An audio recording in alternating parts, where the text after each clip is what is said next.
Hello po mga kabulba, magandang umaga sa lahat po dyan. So welcome back ulit po sa aking YouTube channel. So ngayon mga kabulba ay magtanim po kami ng kabuting saging. So yun, bali isang bed lang yung itatanim namin, 10 meters yung haba. Siguro yung layer niya nasa 6 to 7 layers dahil 15 na nakatali yung yung itatanim namin na dahon ng saging. So naka-prepare na yung meron na kaming madikakaw, binhi at saka abono.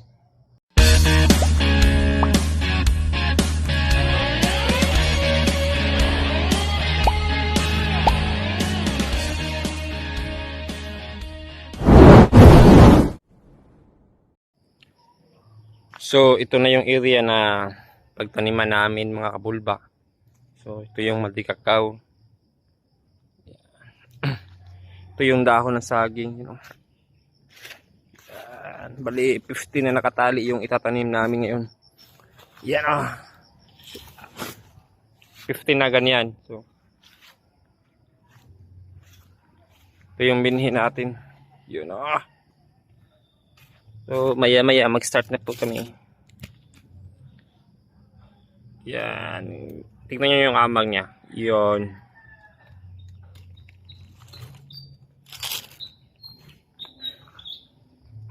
Ito yung pagputulan namin ng dahon ng saging. So bali 10 inches yung nito. Lapad. Yan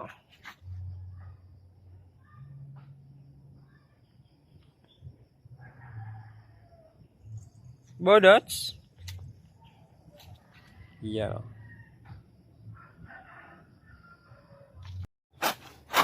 So nag-start na po kami sa sa pagputol ng dahon ng saging. Yan.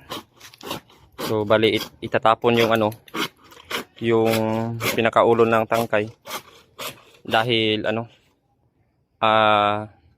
marami yang tubig Yan.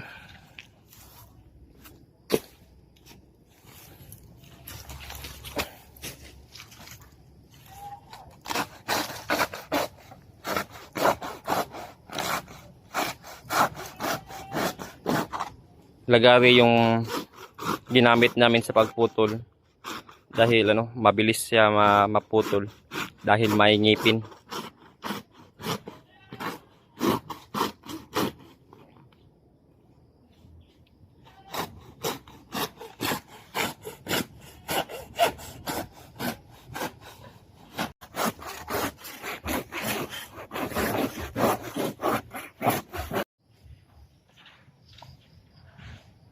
Ito na yung binhi na inilagay. Humot mas ni.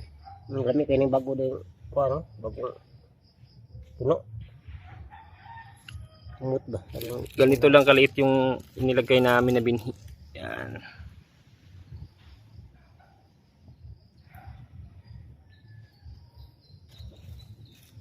Bali 10 meters yung haba nito. Yan 10 meters.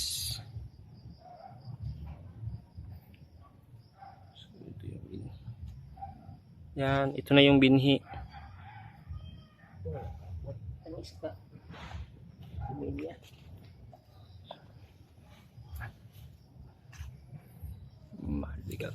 Madikakaw at saka abono na triple 14.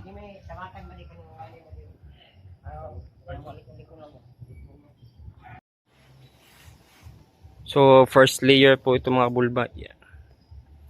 First layer. So yan ito hindi pa na-arrange, bali second layer na po to. Tika.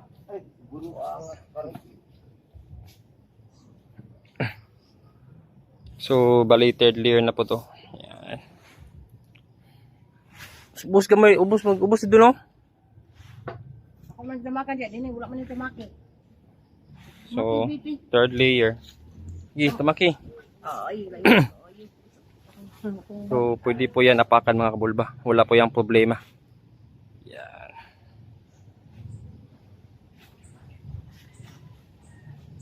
Hindi po yan ma-contaminate. Okay. first, second, third, fourth, fifth, or sixth layer. Same lang yung proseso sa paglagay ng multi cacao, binhi at saka abono na complete or triple 14. So ganito lang kaliit yung nilagay namin na binhi. May distance na may 1 inches, 2 inches, ganun. Yan.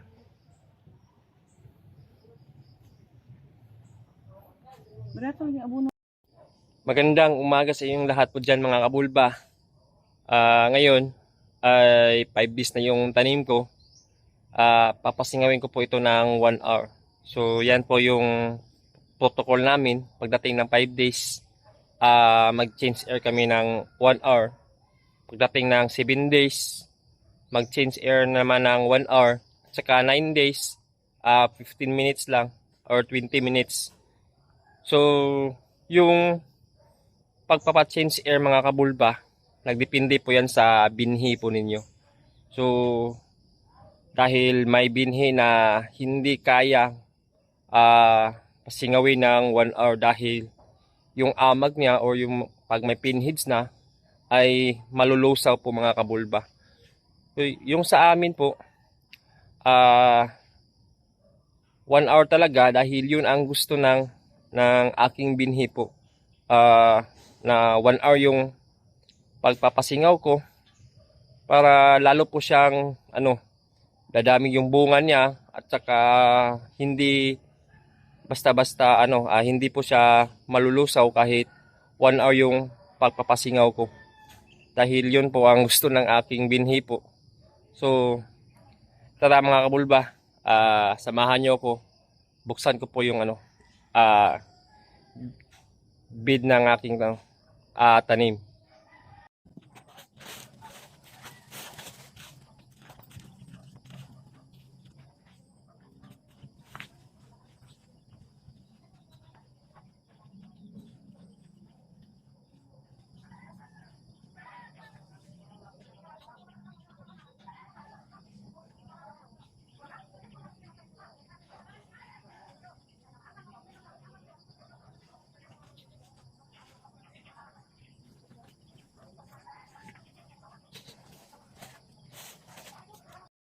So ayun mga kabulba, nabuksan ko na. So titignan po natin yung amag niya mga kabulba. So yan na po yung amag niya, 5 days. So okay lang naman. Yan.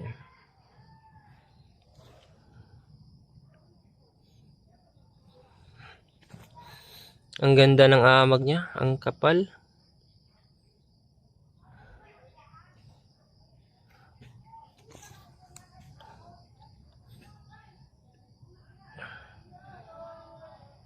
So, yan o.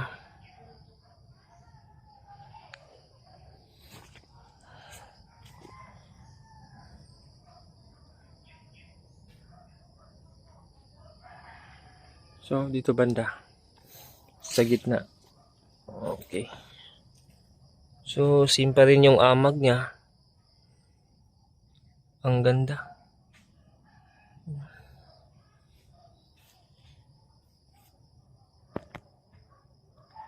So, start tayo sa pag-change air, 7:30. So, bali 8:30 yung natin dito, pag-close. So, dito. Yun o. Ang ganda ng amag. Wow.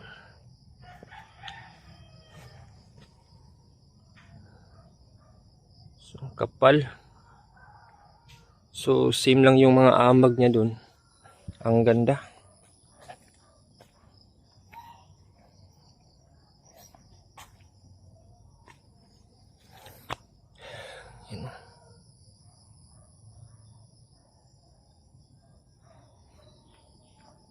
So good morning mga kabulba. Ngayon ay 7 days na po ng aking tanim. Yan, so magpapasingaw naman ako ng 1 hour mga kabulba dahil 7 days na po. So ito po yung tanim ko, hindi ko pa nabuksan. Yan. So bubuksan ko muna mga kabulba para ipakita sa inyo yung amag ng 7 days. So, ayan po mga kabulba, yung ano niya, amag. So, napakaganda yung amag niya. Buhay na buhay. 7 days. So, may pinage na yan, oh. Lapit natin konti. Yan. May pinage na po siya. Yan. So, napakagandang amag. Yan, oh. So, meron pang anay na mamahay. Yan, oh. So, napakaganda ng amag. Yan, oh. Bali, 7 days po ito ngayon. Yan. Meron na talagang pinheads yan, oh.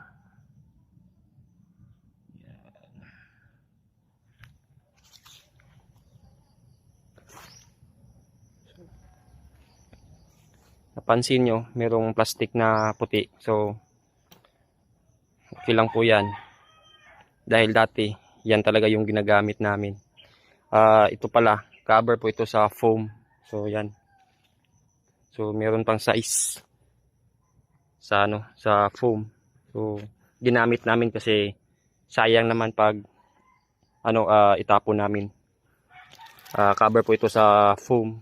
So, medyo makapal kunti kaysa sa kulay blue. Medyo makapal do kunti itong puti.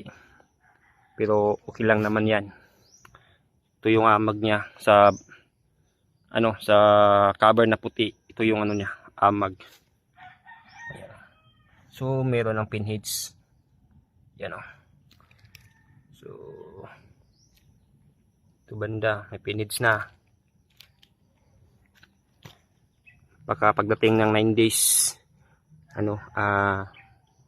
malalaki na to. Yan. So pagdating ng 9 days pasingawin ko po ulit ito ng 15 to 20 minutes ganun. So good morning mga kabulba. Ngayon ay 9 days na po ng aking tanim. Yan, papasingawin ko lang ito ng 15 minutes. So may pinheads na po yung malalaki na pala yung pinheads niya. 9 days. So 15 minutes na lang yung pagpapasingaw ko dito. So yung kagandahan ng aking binhi, kahit buksan mo yan, pasingawin mo yan ng 15 to 20 minutes, hindi yan basta-basta malulusaw. Lalo pa yan sila mabubuhay. So yan po ang kagandahan ng aking binhi mga kabulba. So marami po yung pinheads, oh. Yan.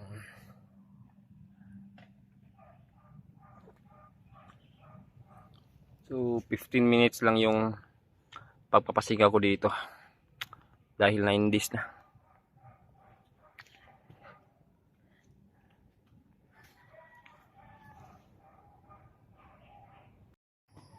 So ayun, good morning mga kabulba. 11 days na po ng ating tanim ngayon. So button size na yung natin, yung kabuting saging. Bali 11 days. Pinapasingaw lang namin saglit para yung mga yung mga pinheads or yung mga mabubuhay talaga sila. Yeah. Nagpa-change air kami saglit.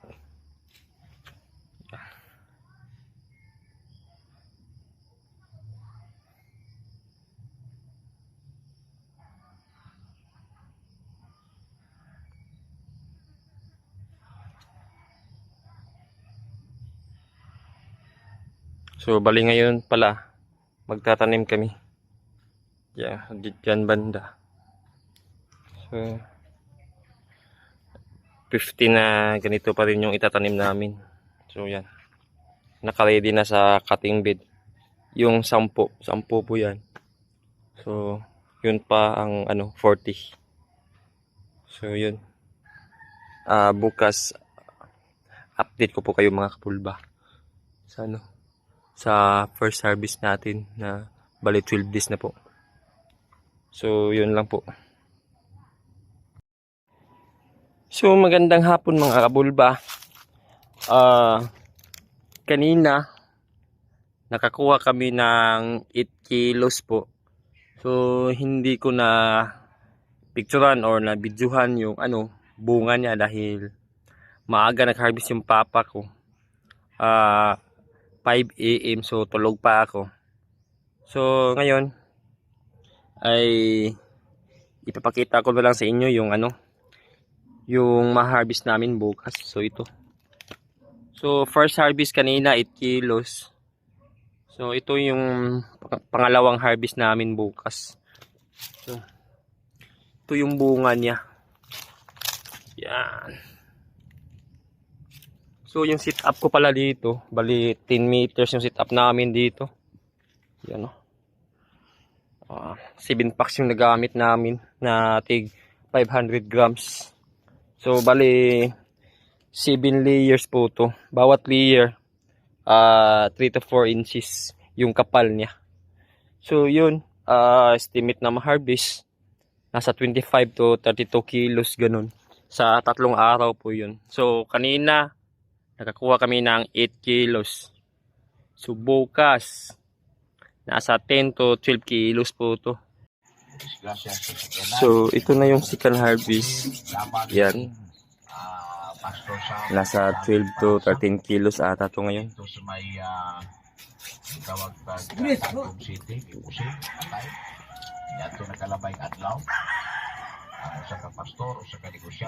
Kakatapos lang sa pag-harvest. Hindi ko na videohan kasi maaga nag-harvest. Alas 4 ng madaling araw. Yan.